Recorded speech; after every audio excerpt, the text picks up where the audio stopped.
गिर रहे हैं, उठ रहे हैं भगवान।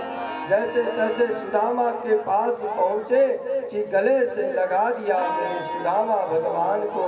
हे सुदामा, प्यार का बंधन इतना जकड़ गया कि सुदामा और कृष्ण भगवान इतने जोर से लपटने लग गए कि उन्हें दर्द का एहसास ही नहीं हो रहा है। सुदामा जी विचार कर रहे हैं, मेरी शरीर पे हड्डियां ही हड्डियां हैं, कहीं ये कांटे जैसे हड्डियां मेरे सखा कृष्ण को न लग जाए। अब बंधन छोड़ने लगे। जैसे तैसे बंधन छोड़ा। कृष्ण भगवान आज घर में ब्राह्मण आए हैं और उसके साथ सखा है। इतना प्रेम है भैया जितना कि सोनी परिवारों में। यही प्रेम जागृत हुआ है। सुदामा कृष्ण भगवान के रथ मंगाया, जैसे तैसे ले गए भगवान। आज हमारे घर ब्राह्मण आया है, मेरा बाल सखा आया है, सुदामा जी के लिए सब स्वागत के लिए बैठाया। अब सुदामा जी से कुछ कहते कृष्ण भगवान अपनी पत्नियों को बुलाने लगे। हे देवियों, आओ ब्राह्मण देवता से आशीर्वाद लो। ब्राह्मण देवता के लिए पहले पानी रखो। सब आशीर्वाद के लिए लाइन लगा दिया। अब सुदामा कह रहा है, हे कृष्ण कन्हैया, मैंने सुना था तेरा विवाह हो गया है, तो तूने विवाह में क्यों नहीं बुलाया? हे सुदामा, कैसे तुझे बुलाता? विवाह तो ऐसे ही हो गए सब गंधर्व विवाह। मालूम ही नहीं था, किसी के दिन निश्चित ही नहीं हुआ था कि विवाह हो रहे हैं। तो कम से कम अपने विवाह में तो बुला लेते। सुदामा कह रहे, मैं गरीब ब्राह्मण, क्या देता, किसको बुलाता। जैसे तैसे मंदिर में ही शादी करके भगवान के नाम से मैंने स्त्री को ग्रहण कर लिया। पर चलो ठीक है, बातें तो होती रहेगी। अपनी पत्नियों से मिला। कृष्ण भगवान ने रुक्मणी को सबसे आगे रखा। रुक्मणी जी अपने दोनों हाथों को जोड़ करके सुदामा जी से आशीर्वाद ले रहे हैं। मैं विदर्भ देश के भीष्मक की पुत्री रुक्मणी आपको प्रणाम करती हूँ।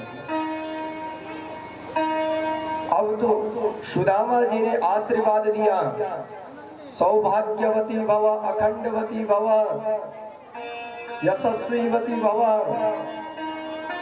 शतम जीवेन सरदा, 100 साल तक जिए, खूब वंश फूले। सुदामा जी ने आशीर्वाद दिया। यहाँ दूसरी आ गई। सुदामा कह रहे, अरे कन्हैया, ये कौन है? कृष्ण भगवान कह रहे हैं, बस भगवान मित्र, ये भी मेरी पत्नी है। सुदामा कह रहे हैं, तेरी 2 शादियां हुई फिर भी नहीं बुलाया, कम से कम दूसरी शादी में तो बुला लेता। दूसरी शादी में भी नहीं बुलाया। उन्होंने भी यही आशीर्वाद दिया सुदामा जी ने, सौभाग्यवती रवा, यशस्वीवती भवा, अखंडवती भवा, 100 साल तक जिए। बड़ा आशीर्वाद। कि तीसरी लाइन पे लग गई। सत्यभामा लाइन पे लग रही है। अब कन्हैया से कह रहे, कन्हैया ये कौन है? कन्हैया भगवान कह रहे हैं, ब्राह्मण देवता, ये कोई और नहीं, ये भी मेरी पत्नी है। अब सुदामा बोल रहे, अरे कन्हैया क्या कर रहा है? तू मुझे बता दे, तेरे कितने विवाह हुए हैं? चल मैं आशीर्वाद दे दूंगा। 8 पटरानियों को यही आशीर्वाद दिया कि 8वीं के बाद 9वीं लाइन पे लगे। अब बेचारे 1.5 हफ्ते के लकड़ी के जैसे हड्डी वाले सुदामा जी बार बार बोल रहे हैं, अरे कन्हैया तू सच बता दे, तूने कितने विवाह किए हैं। कृष्ण कन्हैया कह रहा है, ब्राह्मण का काम होता है आशीर्वाद देना, आप तो आशीर्वाद दो। अब आशीर्वाद दें, पर लेकिन क्रोधित और हो गए कि मेरी तो हालत खराब होती जा रही है। अब केवल आशीर्वाद देने लगे, भव भव भव, छोटे आशीर्वाद से काम चलाने लग गए सुदामा। जैसे तैसे इस सुदामा ने, इस ब्राह्मण ने 100 की संख्या पार की, परेशान हो गया। ये कन्हैया बता क्यों नहीं रहा है कि कितने विवाह किए। अरे कन्हैया, मैं अब किसी को आशीर्वाद नहीं दे रहा हूँ, अब तुम मुझे सही सही बता दो कि कितने विवाह किए हैं। तो कह रहे हैं कन्हैया, ज्यादा नहीं ब्राह्मण देवता मेरे मित्र, मैंने 16,108 विवाह किए थे, जिनमें से 108 का आशीर्वाद आपने दे दिया। और इतनी की संख्या सुनी तो सुदामा ने कहा, अरे कन्हैया, इतनों को आशीर्वाद देते देते 365 दिन हो जाएंगे, पूरा वर्ष यही बीत जाएगा, शायद मैं खड़ा भी रह पाऊंगा कि नहीं। इसलिए अब तुम ही आशीर्वाद लो, क्योंकि तुम द्वारिकाधीश हो। सोनी परिवार कितना बड़ा होगा मुझे नहीं मालूम, पर लेकिन मैं इतना कहता हूँ कि मेरा आशीर्वाद सोनी परिवार के ज्येष्ठ श्रेष्ठ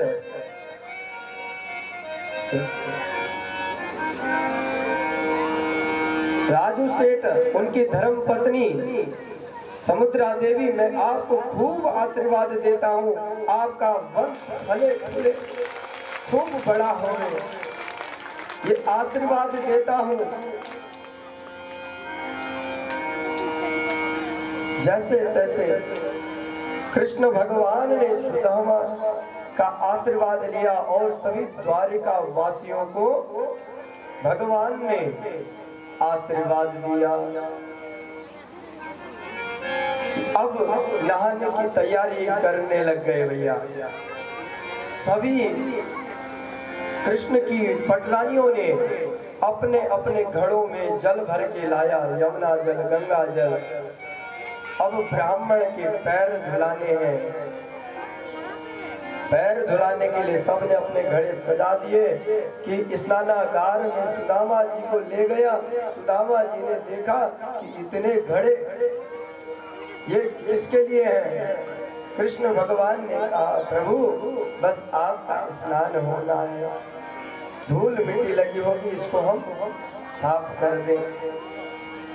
कृष्ण भगवान कि ये बातें सुन के सुदामा जी कह रहे, अरे कन्हैया, इतने घड़ों से मैं नहाने लग जाऊंगा, मुझे तो केवल एक बाल्टी से नहाने की आदत है, इतने जल से नहाऊंगा तो मेरा रहूं कि न रहूं कोई पता नहीं है। इसलिए तुम तो थोड़ा सा जल एक गागर में निकाल दो बस।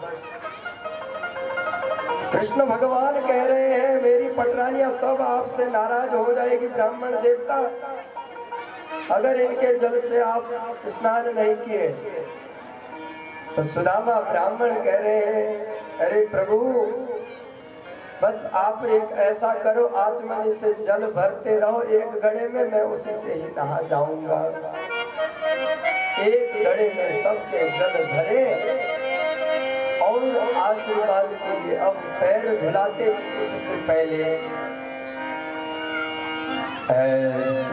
सुदामा की दीन दशा, देखी सुदामा की दीन दशा, करुणा करके करुणा निधि रोए, पानी परात छुयो नहीं, पानी परात को हाथ छुयो नहीं, नैनन से जल पग सो धो। सो पग धोए। सुदामा की यह दशा देखी कि पैरों में तो विवाहियां पड़ी है, कांटे चुभे हुए हैं।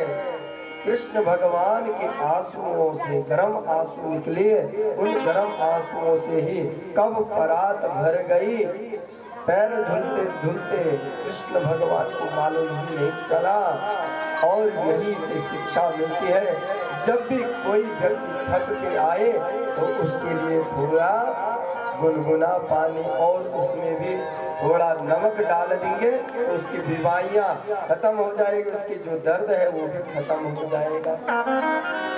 कृष्ण भगवान ने आज अपने गर्म आंसुओं से जो है सुदामा के चरण धुलाए। जैसे तैसे अच्छे तैयार किए, सुंदर वस्त्र पहनाए। सुदामा को राजसभा में सबको आशीर्वाद के लिए बुलाया, सबका परिचय कराया कि सुदामा जी बिल्कुल। अब कृष्ण कहने लगे, ये तो मेरे बाल के सखा है, कुछ मेरे लिए खाने पीने के लिए लाया कि नहीं लाया इस कन्हैया ने। इस सुदामा ने ये पहले भी चोरी की बानी नहीं जाते, यह पहले बहुत नटखट था, चोरी करता था।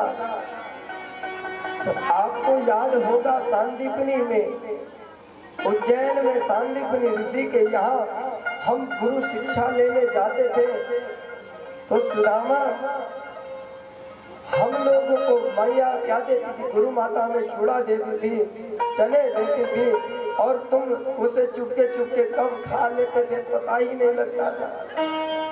कम से कम आज अकल आ गई है तो कुछ तो लाया होगा, मुझे विश्वास है। अब तो सुदामा ने ये बात सुनी कि अपनी पोटली पे हाथ लगाने लग गए। भैया द्वारिकाधीश जहाँ पे कोई कमी नहीं है, 56 प्रकार के भोग दे रहे हैं, वहाँ यह चूड़ा क्या करेंगे। अब भगवान ने देखा कि यह तो कुछ छुपा रहा है। क्या छुपा रहा है कि देखे कि सारे चूड़े निकाल दिया है। अरे सुदामा, तुम ऐसा क्यों विचार कर रहे हो कि मुझे तो मेवा चाहिए, मुझे पैसे चाहिए, मुझे हीरा मोती चाहिए। नहीं नहीं, मुझे तो आपका भाव चाहिए। पत्रम पुष्पम फलम तोयम यो मे भक्त्या प्रयच्छति तदहं ते विदास्यामि सावधानतया तदहं भक्तपरतं अस्माभि प्रयतात्मनः। हे सुदामा, मुझे कोई कुछ भी चढ़ाए, ना हो उनके पास पैसे, ना हो उनके पास कपड़े, लेकिन वह प्यार से एक पत्ता भी निकाले, मेरे सामने रख दे और कह दे, तुम ही निवेदित भोजन कर, तुम ही निवेदित भोजन कर, प्रभु प्रसाद पटभूषण धरई, प्रभु प्रसाद पटभूषण धरई। इस भाव से जो भी मुझे चढ़ाएगा मैं उसे स्वीकार कर लूंगा। कृष्ण भगवान ने आज उन चूड़ों को ले रहे हैं और फटाफट से चुपके से खा लिए, फटाफट, किसी का इंतजार नहीं किया, 2 मुट्ठी खाई। भैया बक्सर वाले बाबा जी अपने उस भाषा में कहते हैं कि 3 मुट्ठियां खाने जा रहे थे, पर लेकिन भागवत में 1 ही मुट्ठी खाने का प्रमाण मिलता है। इति मुष्टि सकृत जग्ध्वा द्वितीया जग्धुमा दधे। रुक्मणी ने दूसरी मुट्ठी में हाथ लगा दिया और बक्सर वाले बाबा कहते हैं कि तीसरी मुट्ठी में हाथ लगा दिया। पहली मुट्ठी में भगवान ने जैसे ही खाया कि जो स्त्रीहीन थे वह श्रीपति हो गए। सुदामा कि घर में महल बन गए, एक लोक दे दिया, दूसरी मुट्ठी में 2 लोक दे दिए, तीसरी मुट्ठी खाने को जा रहे थे, रुक्मणी जी ने हाथ रोक दिया। कहते हैं कि क्यों हाथ रोका? रुक्मणी कह रही है 2 लोक में तो पूरा संसार तुमने दे दिया, तीसरा अपना वैकुंठ भी दे दोगे तो अपने आप कहाँ रहोगे? इसलिए हाथ रोक दिया। और कृष्ण भगवान कह रहे हैं अरे कैसी पत्नी है, ब्राह्मण के भोजन को, ब्राह्मण के प्रसाद का अवहेलना कर रही है। तो रुक्मणी ने हाथ जोड़ के कह दिया प्रभु ब्राह्मण के प्रसाद हमको भी दीजिए, ब्राह्मण के प्रसाद हम भी लेना चाहते हैं। तो भगवान ने कहा ये थोड़ा सा कहाँ लोगे आप? रुक्मणी जी ने कहा क्या है, इस प्रसाद को हम भंडार में देंगे और भंडार से सब संसार को चले जाएगा, इस द्वारिका वासियों को चले जाएगा। यही ब्राह्मण का प्रसाद होगा, यही प्रसाद आप लोगों को माँ यमुना जी यहाँ से दे रही है। माँ यमुना का प्रसाद आप लोगों को इसी प्रकार से मिल रहा है, यह आप लोग विदित हो जाएगा। वह प्रसाद जैसे तैसे विदाई करी। सुदामा जी परेशान हो गए, भैया अरे द्वारिकाधीश मेरे मित्र ने सेवा अच्छी करी, पर लेकिन पता नहीं मेरा श्रीहीन तो खत्म ही नहीं हुआ, मैं तो जैसा गया था वैसे ही लौट के आया, कुछ भी मेरे पास नहीं है खाने के लिए। अब सुदामा जी जैसे ही अपने सुदामापुरी को आए, देखा कि यहाँ मेरी सुदामा की कुटी थी, कहाँ चले गई होगी यह कुटिया। इधर उधर देखे कि वहाँ के जो सुदामापुरी के जो द्वारपाल थे, द्वारपालों से कह रहे हैं अरे भैया यहाँ पे मेरी कुटिया थी, कहाँ गई होगी और यहाँ पे भवन किसने बनाया है? तब वह सुदामापुरी के द्वारपाल कह रहे हैं इसका नाम है सुदामापुरी या सुदामा का भवन है। अब सुदामा विचार करे हे भगवान मेरी कुटिया किसी ने ले गई, कौन सा सुदामा यहाँ बैठ गया। आज परेशान हो गए हैं सुदामा जी। यह आवाज यह बातें जब सुनने लगे कि अंदर से ब्राह्मणी आई, सुदामा की पत्नी आई सुशीला, बिल्कुल सज धज के मानो कि उसके पास हीरा मोती का लगे हुए हैं और सोने के कंगन लगे हुए हैं, सोने के अंगूठियां लगी हुई है। सोच रही है यहाँ देवी कौन आई है, इस देवी को मैं भी पूछूं जरा कौन है। हे देवी आप कौन हो? तो यह सुशीला कहती है पतिदेव आप बाहर खड़े क्यों हो, अंदर आओ। सुदामा जी कहती है शर्म नहीं आती है, राजा की पत्नी होके मुझे अपना पति मान रही है। सुशीला कह रही है स्वामी जी आप मुझे कैसे भूल गए, आप सुदामा के कृष्ण भगवान के यहाँ गए, उनकी कृपा से आज हमारे पास महल है। और सुदामा जी के बोल फुट पड़े, वाह रे सुशीला तेरे दो दो चुटिला, ये कैसी भई लीला, कहाँ से पकाए तैने ये चिला। हे सुशीला जैसे तैसे मना करके सुशीला के सुदामापुरी के अंदर गए कि कह रहे हैं सुदामा जी अरे क्या करना है इसका, सोने की दाल बनाओ, चांदी की हो रोटी, हीरा मोती तड़को खाओ सब्जी मोती। अब क्या है, सोना चांदी मिल गया है, सोने की दाल बनाओ, चांदी की रोटी बनाओ, हीरा मोती को तड़काओ और फिर खाओ। तो कह रहे हैं ये हमारा भोजन नहीं है, जब हमने खाना केवल 2 पूरी ही है तो इस महल का क्या करना। सुदामा जी ने सारे दान पे दान करते रहे कि बाद में वही सुदामा कुटी भगवान को पसंद आई। पूरी सुदामा पूरी खत्म और भगवान की सेवा में लगते रहे। यही सुदामा चरित्र को जो सुनता है भैया, उनके अंदर सच्ची मित्रता की भावना आती है कि मित्र के साथ कैसा रहना चाहिए, मित्र के साथ कैसी दोस्ती निभानी चाहिए, यह हम लोगों को भी जाननी चाहिए। इसी के साथ वेद स्तुतियां होती है 28 श्लोकों में, 10वां स्कंद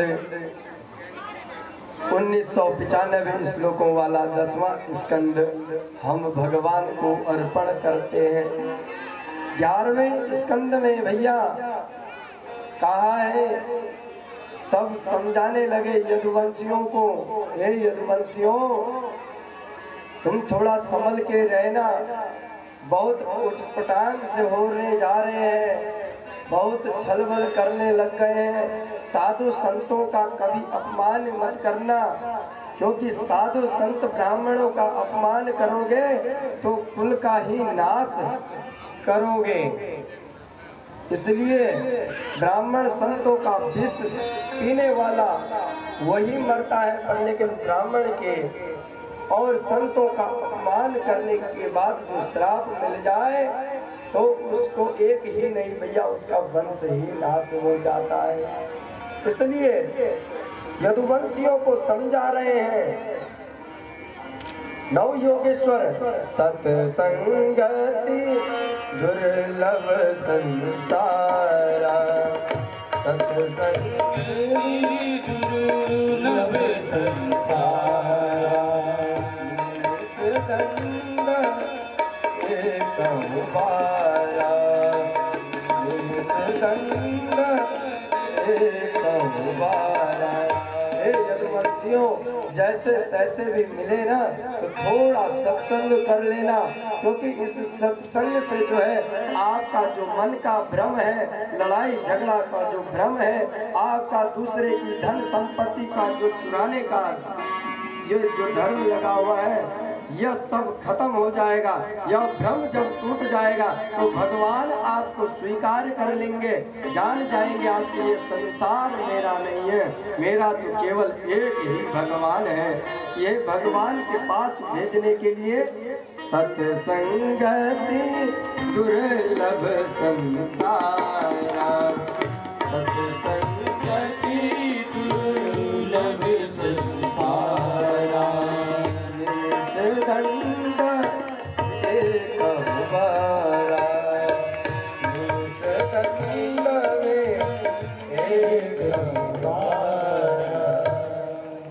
यदुवंशियों को समझाया कि शाम को सब यदुवंशियों के बालकों ने क्या किया, उसके पेट में कपड़े लपेट दिए और संत महात्माओं का सत्संग के लिए आए, महात्मा की परीक्षा के लिए चल दिए।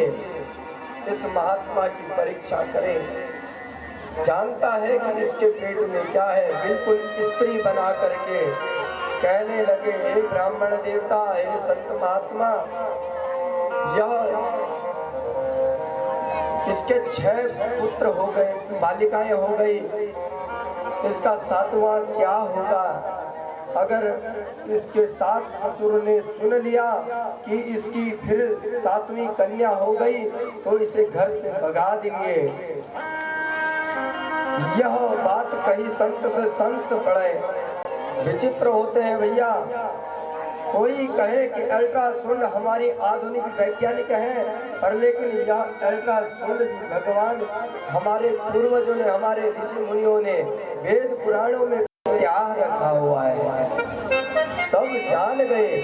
संत महात्मा ने कह दिया, इसके गर्भ में न लड़का है न लड़की है, इसके गर्भ में एक मुसल होगा, लोहा होगा, और ये तुम्हारे कुल का नाश कर देगा। ये बात जब सुनी तब तो उग्रसेन के पास ले गए। मथुरा के राजा कौन है? अभी हंस हो गया है। उग्रसेन के पास ले गए कि यह बात हुई है, यह मुसल निकला है उसके पेट से। हे भैया, हे माओ, माता पिताओं, मैं आप लोगों से यही अनुरोध करता हूँ, आपके गर्भ में चाहे पुत्र हो चाहे पुत्री हो, लेकिन उसमें कभी भी शंका न करें, उसमें कभी भी भ्रूण हत्या न करें, क्योंकि वह अपना भाग लिख करके आता है।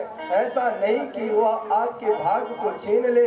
इसलिए आप सभी से, माता पिताओं से मेरा यही अनुरोध है कि कभी भी अल्ट्रासाउंड में यह चेकअप न कराएं कि वह पुरुष है कि स्त्री है।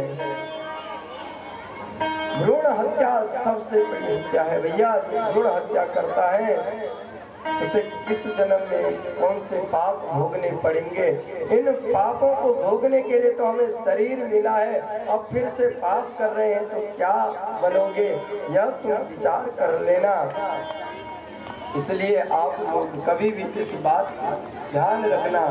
ऐसा नहीं कि कहीं पहले हुई, किसी ने पूछा रे क्या हुआ, आपने कहा मेरे क्या हो रहा था, वही लड़की हो गई। इस प्रकार से बोल रहा है जैसे मुंह लटका के बोल रहा है। आफत आ गई हो। और अगर दूसरी हो जाए तो आप लोग बोलते हैं औरों से, अरे क्या होना था, हमारा तो भाग्य ही फूटे हैं, पहले भी लड़की आई, अब भी दूसरी लड़की और आ गई। इस प्रकार की भावनाओं को जब तीसरी कन्या घर में आ जाती है तब तो भैया माथे पे हाथ रख के कह देते हैं, अरे क्या करना, हमारे भाग फूटे हुए हैं। जितने कर्म शायद मैंने अच्छे न किए हों, शायद मैंने बुरे कर्म किए होंगे, जो बुरे कर्मों का फल मुझे मिल रहा है। हे मातृशक्तियों, आप उस कन्या को, पहली कन्या आती है तो लोगों से कहते हो लक्ष्मी आई, लक्ष्मी आई, दूसरे में आपका माथा गर्म हो जाता है, तीसरे में कपाल फोड़ने लग जाते हो, पति से लड़ने झगड़ने लग जाते हो, सास ससुर से लड़ने झगड़ने लग जाते हैं। अरे नहीं, पहले आई है तो समझना लक्ष्मी आई है, बोल दिया है तो लक्ष्मी स्वीकार करो, दूसरी आई तो सरस्वती स्वीकार करो, तीसरी आई तो दुर्गा मैया स्वीकार करो। वो अपना भाग्य को बना के लाएगी भैया, आपके भाग्य को नहीं ले जाएगी। आप इस बात पे जरा गौर करना। मेरी मातृशक्तियों से यही अनुरोध रहेगा कि भ्रूण हत्या कभी ना करें। इसी बात पे प्रसंग चल रहा है कि अल्ट्रासाउंड करा तो वहां से मुसल निकला। उग्रसेन ने उस मुसल को पिसवा दिया और सागर में, नदी में फेंक दिए। उस मुसल का जो भाग था कुछ एक मछुआरी ने खाया, मछुआरी ने खाया तो उससे लोहा निकला तो उससे बाण बनाया और बाण एक मछुआरा रख रहा है। बस आगे कथाएं भैया बहुत हैं, इन कथाओं में आपको ले चले तो भैया कथा पूरी नहीं हो पाएगी। पूरी रात यहीं पे ही आपको बितानी पड़ेगी। दत्तात्रेय मुनि हुए भैया,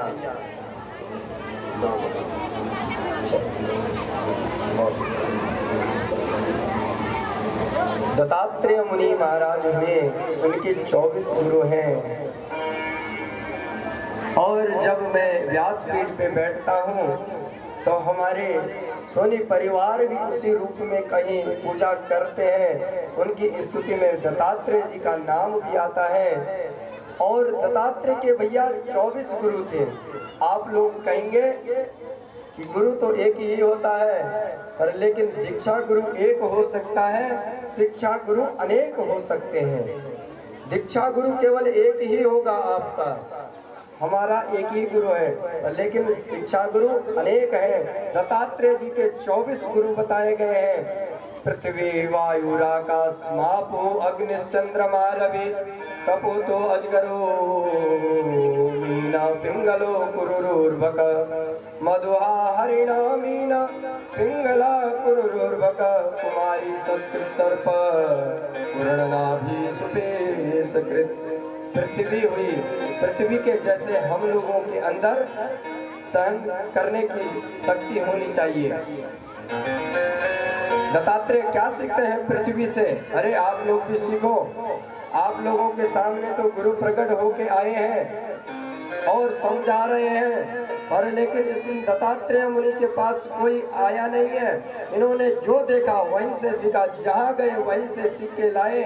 पृथ्वी को देखा कि इसके ऊपर कितने मल मूत्र हम लोग त्याग करते हैं, पर लेकिन सहन करने की शक्ति है। वही हम लोगों के ऊपर सहन करने की शक्ति होनी चाहिए। चाहे दुनिया वाले कुछ भी कहे, आकाश के अंदर क्या होना चाहिए? आकाश को गुरु बनाया, आग को गुरु बनाया। अब इनके से शिक्षा बताए जाए कि इन्होंने क्या किया। बहुत लंबी कथा है भैया। कुंवारी स्त्री से सीखा क्या? एक अकेला दो में मेला, उससे आगे सब झमेला। कुंवारी स्त्री से क्या सीखा कि हमेशा जैसे एक चूड़ियाँ लगाते हैं ना, हम लोग माताएं बहनें लगाते हैं ना, तो चूड़ियाँ पे लगी रहती है, तो वो अगर आपस में छन छनाए तो क्या करती है? आवाज। अब वह अपने बालक को सुला रही है तो बार बार छन छनाए तो आवाज करे, बालक उठ जा रहा है, क्या करें? एक एक चूड़ी उठाई, जब एक ही चूड़ी रही तब समझा कि बालक सो गया। बस इसलिए शांति तभी मिलेगी जब एक अकेला दो में मेला, बाकी सब झमेला झमेला। इसलिए अकेले रहोगे तो सुखी रहोगे, और उससे आगे जनसंख्या बढ़ाओगे तो दुख ही दुख होगा। यह पिंगला क्या सीखती है? यह वैश्या है भैया। यह देह का व्यापार करने वाली है। बार बार किसी न किसी का इंतजार करती है। इंतजार करते करते परेशान हो गई, कोई आया नहीं।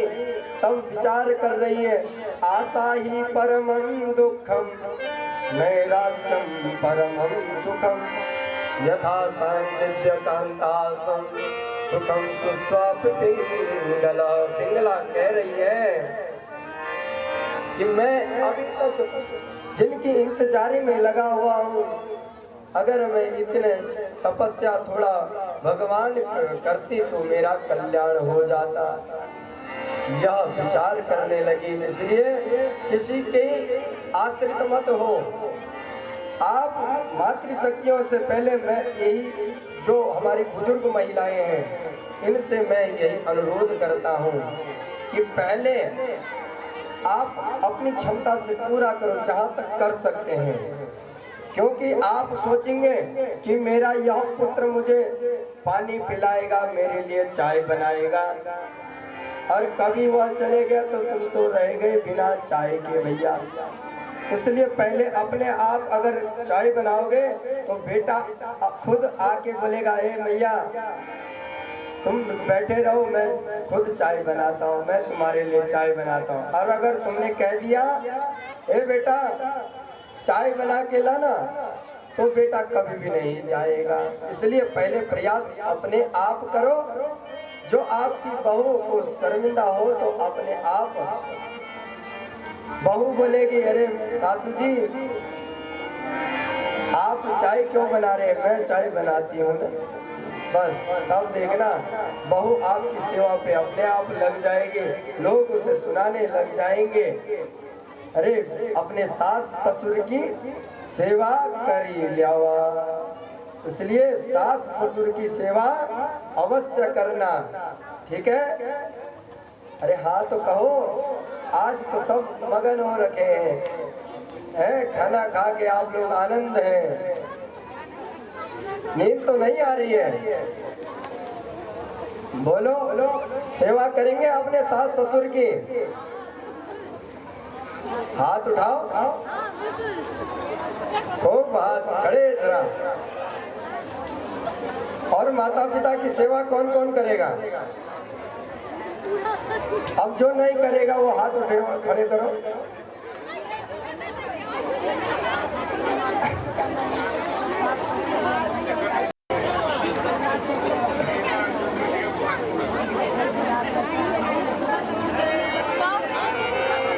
बोले अपने अपने माता पिताओं की जय, बोले गुरुदेव भगवान की जय। अरे भैया, यह जीवन बहुत छोटा है। 12वें स्कंद में चलते हैं।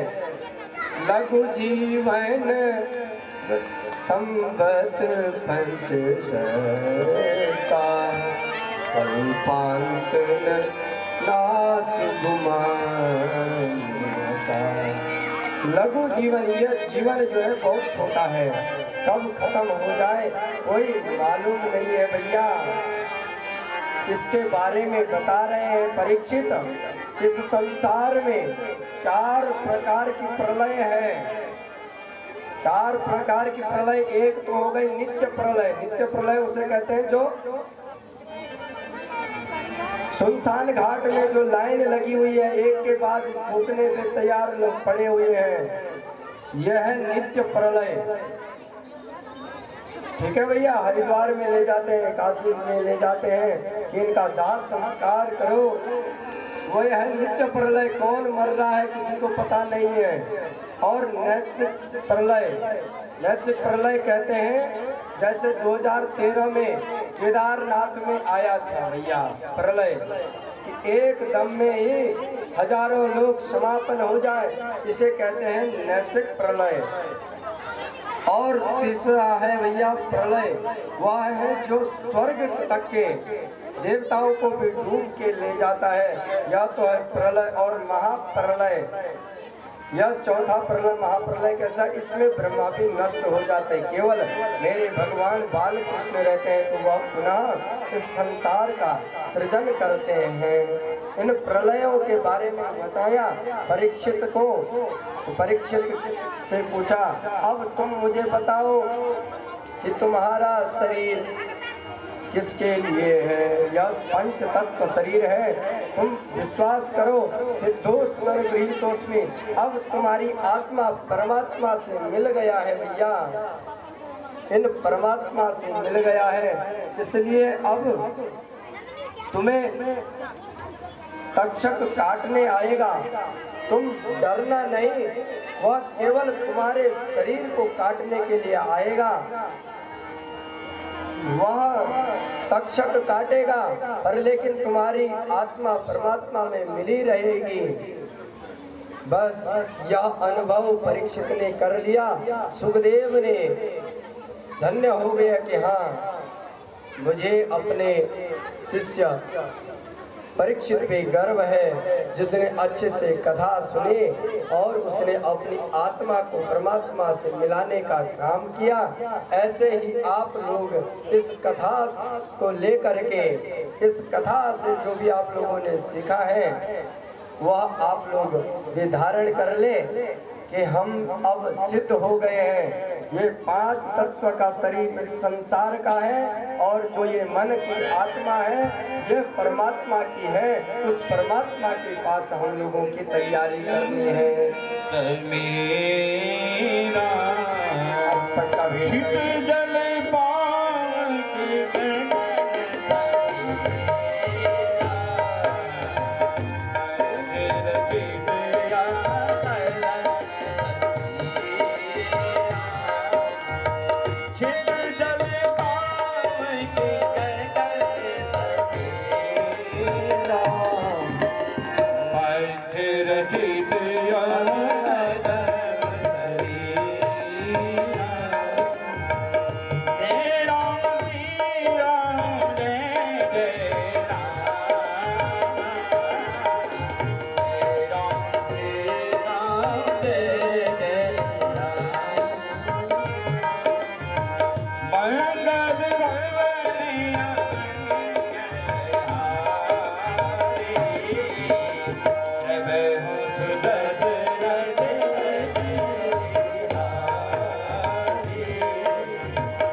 श्रीमद् भागवत महापुराण की, बोल वेद व्यास भगवान की, बोल यमुना मैया की, बोल गंगा मैया की।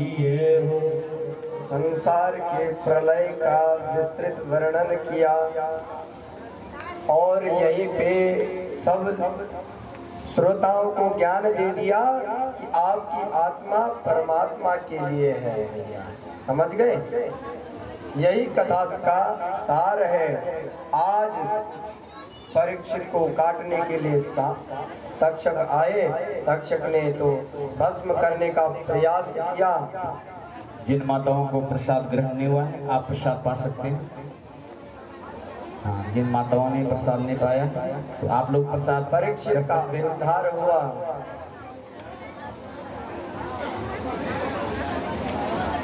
बोलिए सुखदेव भगवान की। परीक्षित का उद्धार कैसे हुआ भैया, ये भी जान लेना। क्योंकि भगवान का नाम लेते रहो, उद्धार सबका होगा। जिसने नाम नहीं लिया वह भैया जीवन में अधोगति में जाएगा। नाम लिया सो पा लिया सकल जगत का भेद। नाम लिया सो पा लिया सकल जगत का भेद। नाम बिना नर के गई पर चारों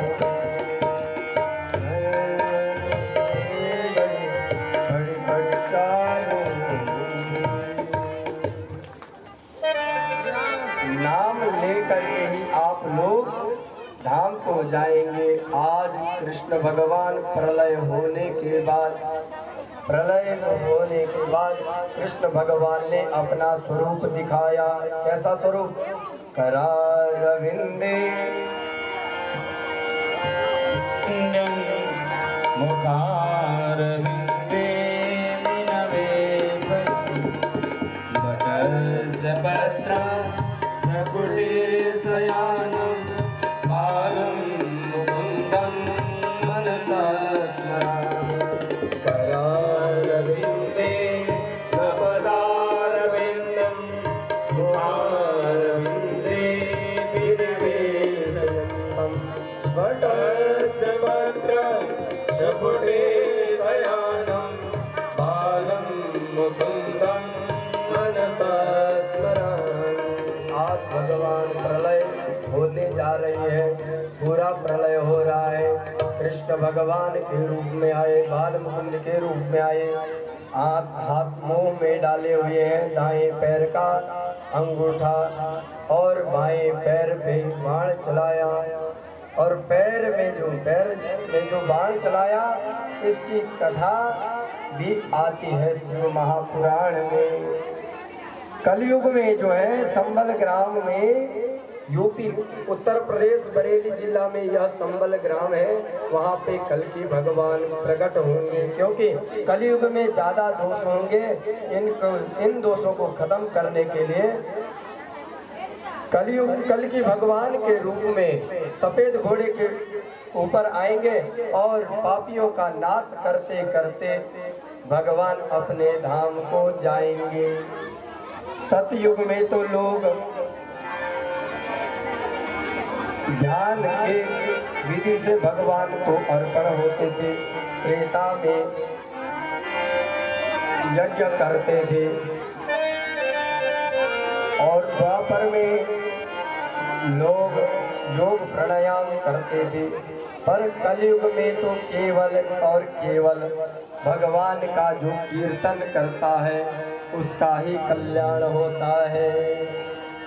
आप लोगों ने भी कीर्तन किया, इसलिए तो कहते हैं हरे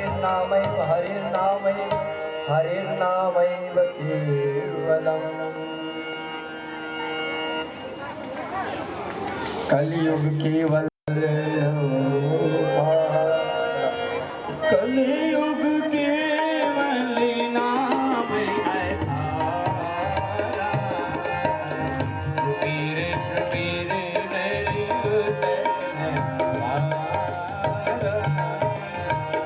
कबीर कबीर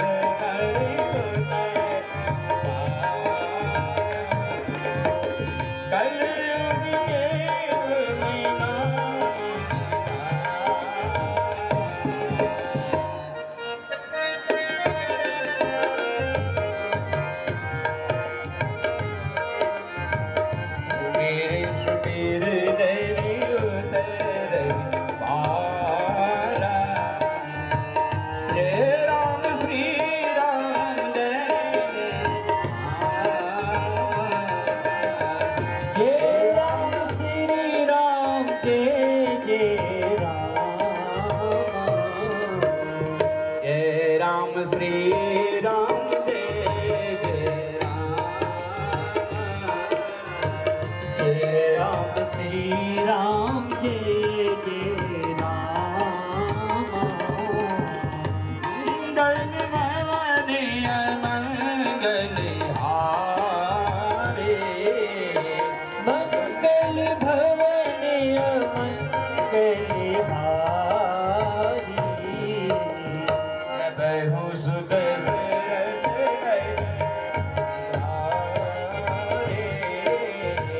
बहु सुख सिरती बिहारी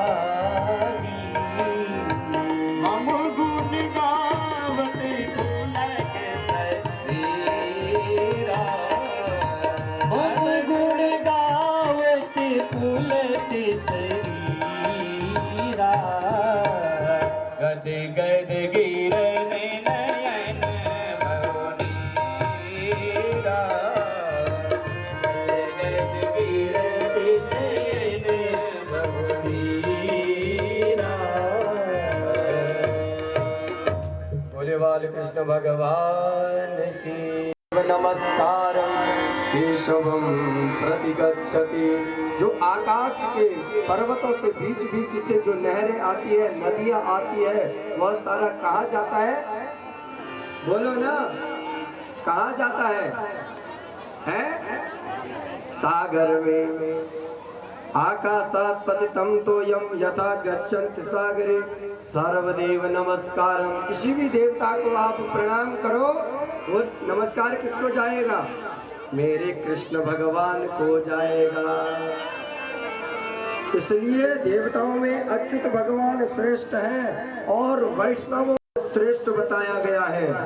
श्रीमद्भागवतम पुराण तिलकम यद वैष्णवानां धनम यस्मिन् पारमहंसमेव ममलम ज्ञानम परम गीयते यत्र भक्ति विराग भक्ति सहितं नैष्कर्म्यमाविष्कृतं तच्छृण्वन् प्रपठन् विचारण परो भक्त्या विमुञ्चे नरः। यह श्रीमद् भागवत ही पुराणों का तिलक है। जैसे होता है ना, मनुष्य पे तिलक लगाते हैं, तो वही तिलक सारे पुराणों में श्रीमद् भागवत ही तिलक लगा रही है। इसलिए सर्वश्रेष्ठ पुराण बता दिया गया। और यह ऐसा नहीं है सत्यम परम धीमहि। पहले हम लोगों ने कथा प्रारंभ की तो वहाँ पे भी सत्यम परम धीमहि आया।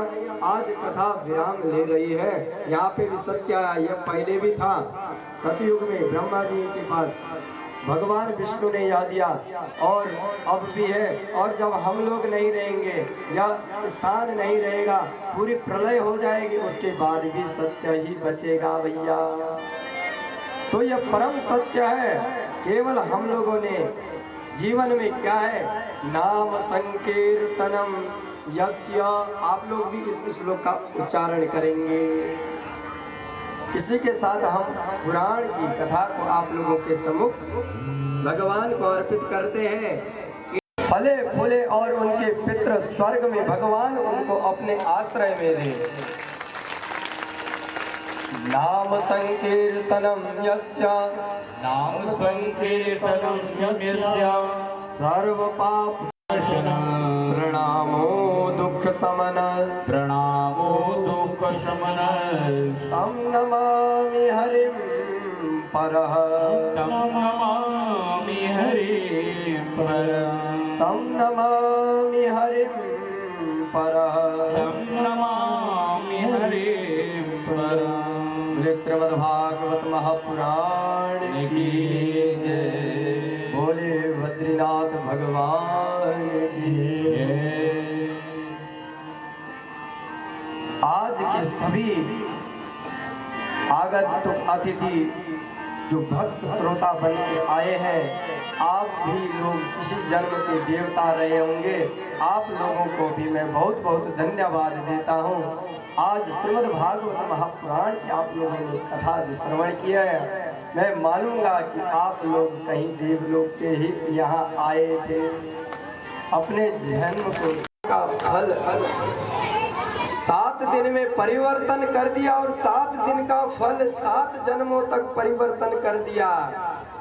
इन यजमानों के हम लोग तीर्थ पुरोहित हैं। हो सकता है आपके जो नाम है आज हम रहे न रहे, पर हमारी नाती पोती के पास आप लोगों के वंशावली के नाम मिलते रहेंगे।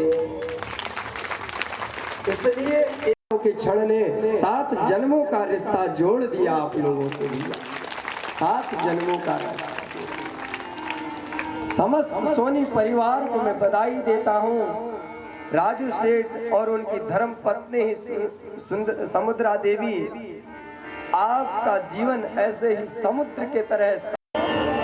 भगवान भी आते हैं ना, यमुना जी भी आती है तो ऐसे ही नहीं आती है। कृष्ण से जो प्रेम करते हैं ना भैया, वही यमुना जी आपके आदर्श कॉलोनी में आए हैं भैया, आदर्श कॉलोनी में आए हैं। क्या कहें, इतनी मित्रता है इन सुदामा के साथ। उनके घर में वास्तव में लग रहा है कि आज विदुरानी ही होगी जिसके घर केले के छिलके खाए, पर लेकिन हमें 7 दिन का मालूम न लगे कि कहाँ हम लोग जा रखे हैं, कहाँ रह रहे हैं। आनंद ही आनंद में रहे, उनके भजनों का आनंद लिया। और आप सभी की सुदामा की धर्म पत्नी उषा देवी को वंश फले फूले, उनकी मनोकामनाएं पूर्ण हो।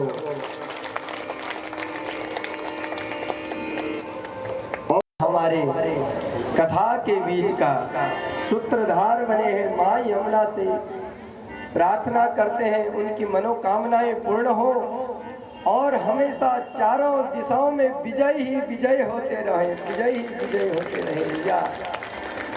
उनकी धर्म पत्नी सोने जैसी जिनका नाम रखा हुआ है। आप सभी को बहुत बहुत बधाई देता हूँ जिन्होंने 7 दिनों में ऐसी योजना और सभी संतों का भोजन करा के आपने यह पुण्य कमाया है, इस भक्ति के सूत्र में बांधा है। आप लोगों के लिए बहुत बहुत धन्यवाद। अजय सेठ जी जिनकी धर्म पत्नी सरिता देवी जी, कहते हैं भैया जो कभी हारता नहीं है वह हमेशा जय ही जय रहता है, जय ही जय रहता है। उस अजय के कामना करते हैं वह हमेशा आगे भी किसी भी प्रकार से न हारे, उस हमेशा विजय ही विजय होता रहे। उनके घर में जिनका नाम कहो ना, आपके पितरों ने कोई अच्छे कर्म किए होंगे, जिनके अपने पुत्रों के नाम बिल्कुल इस प्रकार रखे हैं जिनकी चर्चा कलयुग में हम लोग नहीं करते। जितेंद्र जिसने अपनी इंद्रियों को जीत रखा होगा वह जितेंद्र है। वह दिन और रात सेवा कर रहे हैं।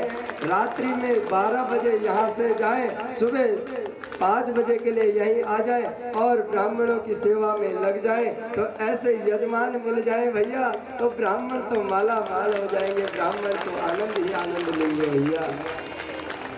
समस्त इनके वंश में सबका नाम तो नहीं ले पाऊंगा, बहुत बड़ा परिवार है। जैसे एक वृक्ष पे पत्तियां लगी हुई है ना, ऐसे ही आप लोगों का परिवार है। माँ यमुना से अपने कृष्ण भगवान से यही प्रार्थना करूंगा, आपके समस्त पितृजन वैकुंठ धाम में जाए और ऐसे ही श्रीमद् भागवत कथाओं के रस से उनका जीवन, उनकी आत्मा परमात्मा से मिल जाए, उनकी आत्मा परमात्मा से मिल जाए, यही आप लोगों के लिए कामना है भैया। अरे सहयोग एक से नहीं होता है। अरे किसी ने बुलाया, किसी ने खिलाया, किसी ने बिठाया, किसी ने कुछ तैयारियां की, एक दूसरे से सहयोग होता है।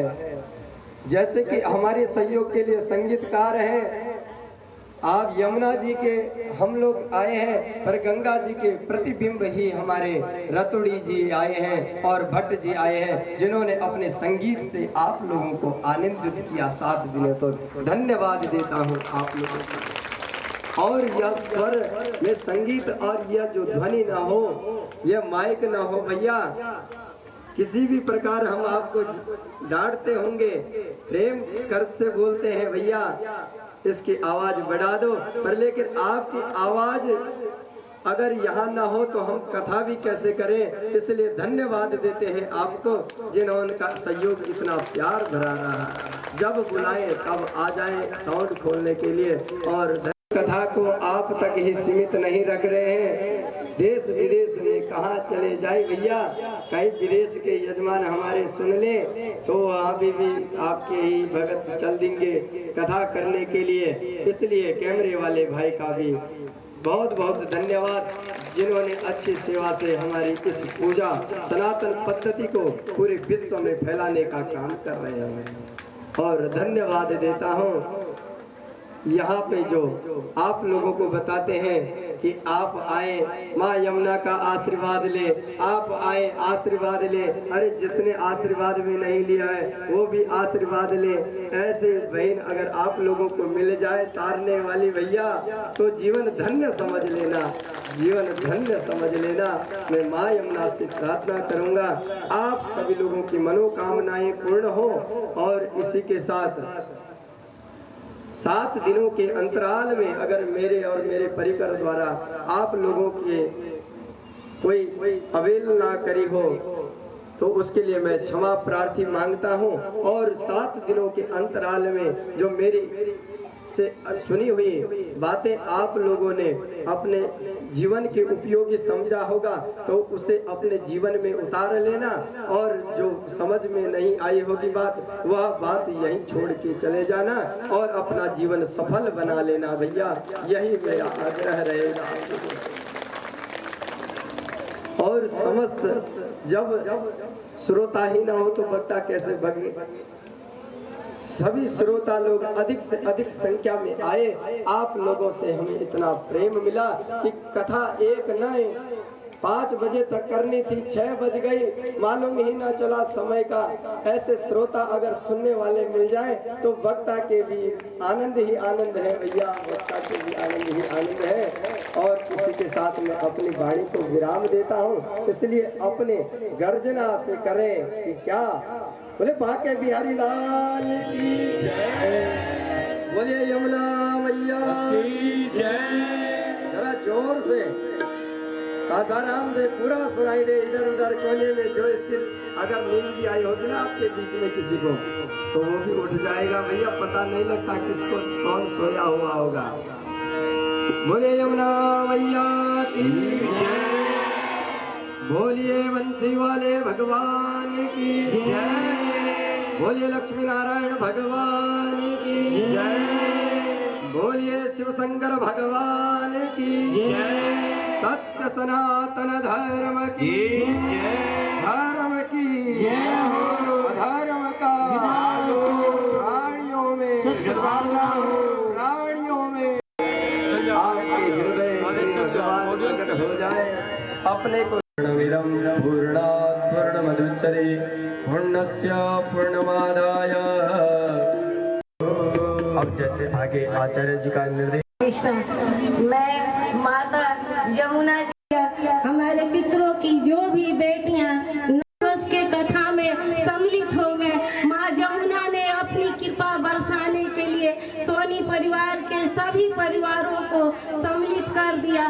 माँ यमुना की कृपा हम सब पर इसी तरह बनी रहे, हमारे सभी श्रोता बरसती रहे। ये संत शिरोमणि हमारी ये भारतीय संस्कृति के रक्षक हैं।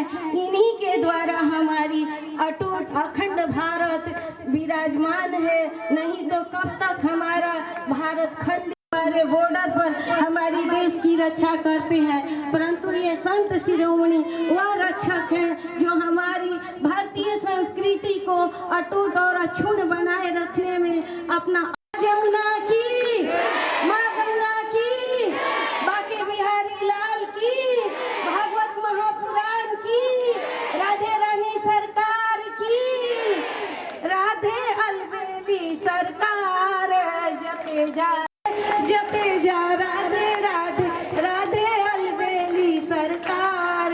जपे जा राधे राधे, हे राधे रानी, राधे रानी की कृपा असीम कृपा है, वो अपने भक्तों पर सदा बरसाते रहती हैं। सिर्फ 2 अक्षर के नाम राधा लेने से हमारी सारी भव बाधा दूर हो जाती है। और इसी के साथ मैं सभी श्रोतागणों को महाभागवत पुराण की असीम आशीर्वाद देते हुए अपनी वाणी बंद रखें, सबको निरोग रखें। बोले सबरी माता की।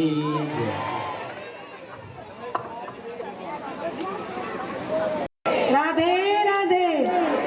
संतों की विदाई कर सकते हैं ना हम गुरु की विदाई कर सकते हैं। गुरु मेरे अवधूत शिवानंद बाबा, जिन्होंने ऐसे संत से मिलाया, श्रीमद् भागवत महापुराण सुनने का सौभाग्य वो भी मेरे प्रांगण में दिया, तो हम तो बिल्कुल विदाई नहीं कर सकते हैं। और ऐसे संत जिनकी हर इच्छा होती है कि हम 4 धाम यात्रा करें, जिनकी हर इच्छा होती है कि 4 धाम यात्रा करें, जिनका हर एम होता है कि बाबा केदारनाथ एक बार दर्शन हो जाए। हमारे घर तो 4 धाम, और 4 धाम में एक वो पलक आए हैं, मुझ में वो हिम्मत नहीं। चलते चलते मेरा ये गीत याद रखना, कभी अलविदा ना कहना, कभी अलविदा ना कहना, कभी अलविदा ना कहना, कभी अलविदा ना कहना। हंसते गाते नाचते झूमते हर न कहना, झूमते नाचते हंसते गाते 4 धाम यात्रा करना, 4 धाम यात्रा करना, 4 धाम यात्रा करना, 4 धाम यात्रा करना। हम हिमालय योगी संतों की चरणों में हम सोनी परिवार की तरफ से सत सत नमन करती हूँ। बाबा कहते हैं ज्योतिर्लिंग का दर्शन किया, हर जगह हमें संतों का ही समागम मिला है, ये मेरे गुरुवर की ही कृपा है। मेरे अवधूत शिवानंद बाबा की, संत शिरोमणि की, आनंद बाबा की, गोरखनाथ की, अगस्त ऋषि मुनि की, सभी महासंतों की, महासिद्ध पुरुष की। जो भी बाबा आपको स्वागत करने में हम सोनी परिवार से त्रुटि हुई होगी, हम क्षमा याचना करते हैं कि हमें क्षमा। हम तो सेवक हैं, हम तो कुछ भी नहीं किए। हम सभी आपके चरणों में सिर झुकाकर क्षमा मांगते हैं और हमें हरि से मिला दे, यही हम सबकी इच्छा और कामना है। और आप श्रोतागण जितने भी आए, थोड़ी तो त्रुटि हमसे हुई होगी, हमसे अधिक त्रुटि होगी, इसीलिए हम तो सिर्फ प्रयास किए माँ गंगा को यहाँ लाने के लिए। अभी तो पूरी 7 गंगा जल की नदियां बाकी है। ये हमारे सोनी परिवार की तरफ से ये शुरुआत है, अंत बहुत ही अच्छा होगा। ये हमारे अंदर हिम्मत और हौसला है। मेरे बाबा कहते हैं खुद को कर इतना बुलंद कि खुदा अगर के पूछे कि तुम्हारी रजा क्या है, तो मेरे पास कुछ नहीं है। लोग तो धन कमाते, संपत्ति कमाते हैं, घर जो जात कमाते हैं, दौड़ा सकते। अगर हमें घर से कोई निकाल भी दे तो हमें रहने के लिए तो दिखता है तो घर खाली, कहीं भी हम अपना शरण ले सकते हैं। अब इनसे अच्छा शरण क्या होगा कि हमको संतों का समागम मिलेगा। हमें तो किसी चीज की इच्छा नहीं है, हम तो सोचे भी नहीं थे इतने लोग को पसंद आएगा। हमने तो सोचा भी नहीं था कि मेरे सोनी परिवार के लोग इतने हमारे आए हुए संतों की स्वागत करेंगे। लेकिन हमारी धर्म और आप सबको बुलाए हुए संतों के इतने स्वागत किए, हमारी यही सफल हुई। इससे हमारी बड़ी कोई इच्छा नहीं, हमारी सब इच्छा पूरी हो गई।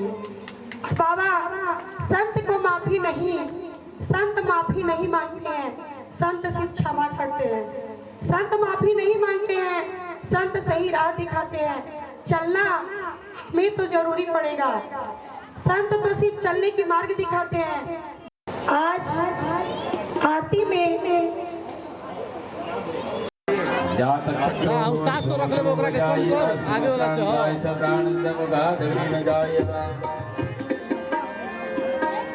आप यहाँ पे आएंगे ये बॉक्स है, इससे पीछे इधर हो जाए, आप थोड़ा नीचे आ जाओ, ऊपर ही हो जाओ।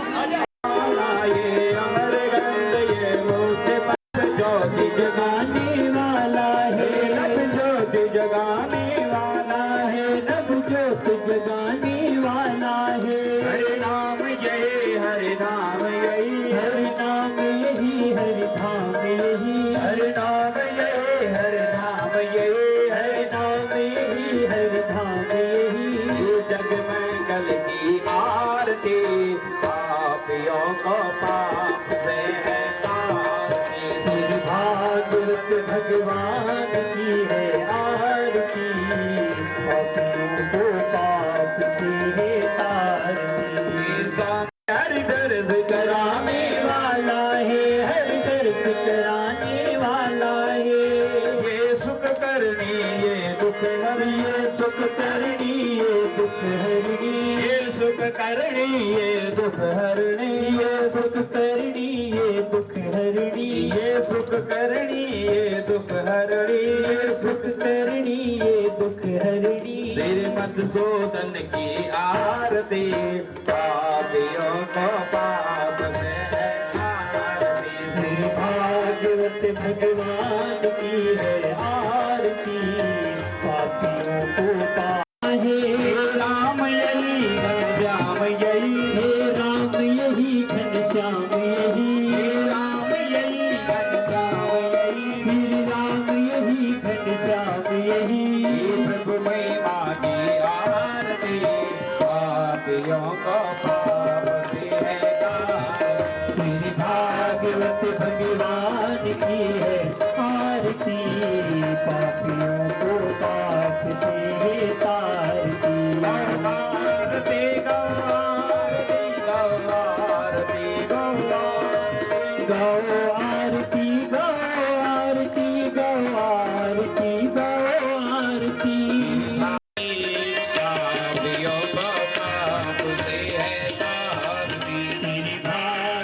भगवान की है आरती, पापियों को पाप से है तारती। हरे गोरे गोरा करुणावतार,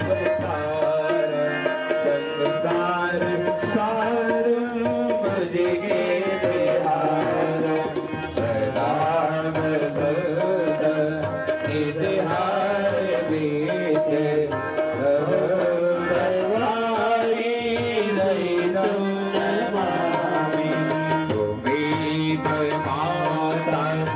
पिता तुमेव तुमेव तुमेव विद्या द्रविड़ तुमेव तुमेव सर्वं मम देवी देवा। हरि ओम संकमस्तोयं रामिदं केशवोपरि अग्लग्नमनस्यानं सर्वं पापो व्यपोहति। हरि ओम आवाहनं न जानामि तवर्तनं। ओम दीर्घान प्रतिगसानि गंगड़ा तेखागं सहस्रयोजने वदन्वानि तन्मसि यानि कानि पापानि जन्मान्तर्गतानि च तानि तानि विनश्यन्ति प्रदक्षिणायां तदेव दे। बोले श्रीमद् भागवत महापुराण की जय, वेद व्यास भगवान की जय, यमुना मैया की जय, गंगा मैया की जय, बद्री विशाल धाम की जय, धर्म की जय, अधर्म का विनाश हो, प्राणियों में सद्भावना हो, विश्व का कल्याण हो, गौ माता की सेवा हो, भारत माता की जय हो, भारत के संतों की जय हो। हरे हरे महादेव सत्य सनातन धर्म की जय। आइए आप सभी लोग अपना स्थान पर बैठ जाएं। सभी लोग बंधुओं से निवेदन करो, परिवार सब बैठे बताएं जी, बैठे। हाँ, परिवार के सदस्य जिन लोग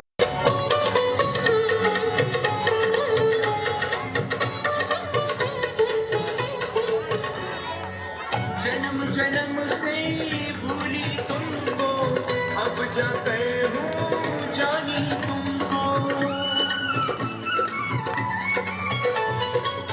जन्म जन्म से भूली तुमको, अब जाकर हूँ जानी तुमको। जन्म जन्म से भूली तुमको, अब जाकर हूँ जानी तुमको। अब ना तुम्हें भुलाना है, अब ना तुम्हें भुलाना है। ना मैं मीरा, ना मैं राधा, ना मैं मीरा, ना मैं राधा। फिर भी शाम को पाना है, फिर भी शाम को पाना है। ना मैं मीरा, ना मैं राधा, ना मैं मीरा, ना मैं राधा। बरसाने भर दो, नावेर का कहलाना। सारे मौसम है, सारे मौसम है, एक राधा का नाम। श्याम से बड़ा राधिका नाम, श्याम से बड़ा राधिका नाम। श्याम से बड़ा राधिका नाम, श्याम से बड़ा राधिका नाम।